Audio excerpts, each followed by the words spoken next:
College athletes spend a lot of time both practicing for their sports and playing the games themselves, but they also spend a lot of time traveling for competition. And athlete travel recently generated a lengthy story in one of North Carolina's largest newspapers. But our next guest highlighted the same issue weeks earlier. Jenna Robinson is president of the James G. Martin Center for Academic Renewal. Welcome back, Jenna. Hey, Mitch. Why was athlete travel something that the Martin Center decided was something that should be highlighted? Well, I started thinking about it because over the Thanksgiving break, I was watching the tournament in the Bahamas where NC State went to compete and just really had a terrible time of it. They won one game and then lost the other two. And so they went all this way at great expense. The players didn't get to go home for Thanksgiving break.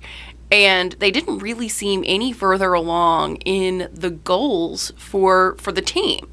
And so I started to think about all of these. It seems like a proliferation of preseason tournaments, big travel tournaments that are, it's not their conference tournament. It's not the NCAA tournament. It's just kind of like extra preliminaries.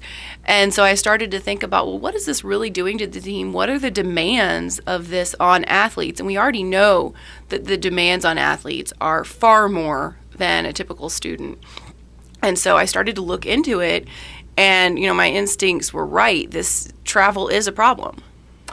And I suspect that from your vantage point at the Martin Center, you'd still have this concern, even if NC State had gone and done really well in this tournament. I mean, they're still traveling to the Bahamas, taking time off from school to do all this. Right, absolutely. I still would have had the same concern, but I think it just made it so very clear that, they went all this way and got really nothing out of it. From your vantage point as the head of the leading higher education watchdog group here, why is this something that you should be looking at and that universities should be looking at? I think the biggest reason is that academics should come first. Even the NCAA admits that most of their students go pro in something else. They don't go pro in their sport. And so student athletes, all students need to leave school with, skills and talent for the future, other than athletic talent. And that travel time is really eating into the time that athletes have for their classes. And a lot of it, as I said, is in fact kind of preseason and non-conference travel. And so it is that the seasons have been growing longer. And of course, the conferences have been growing bigger, which means that travel time has been increasing. And students generally miss one or two classes a week during the season and even during the preseason in order to do all of this travel.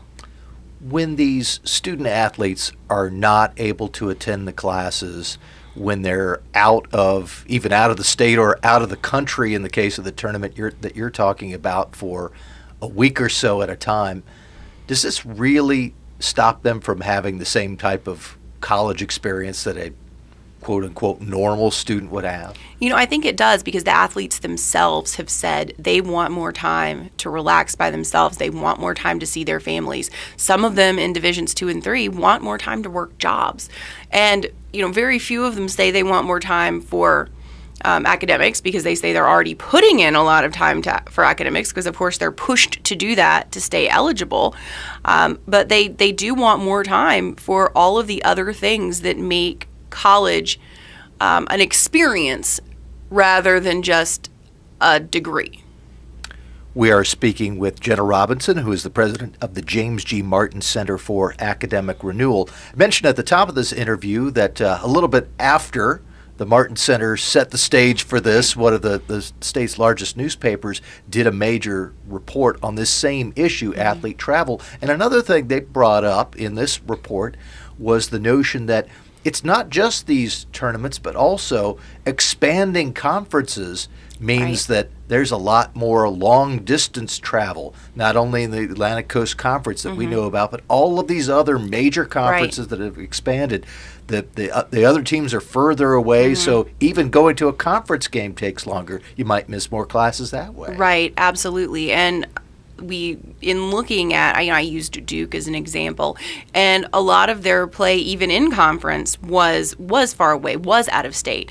They had, I think, three conference games in state. The rest of them were out of state games, and I think most of them would, in fact, require an airplane trip, not just, driving to a nearby state.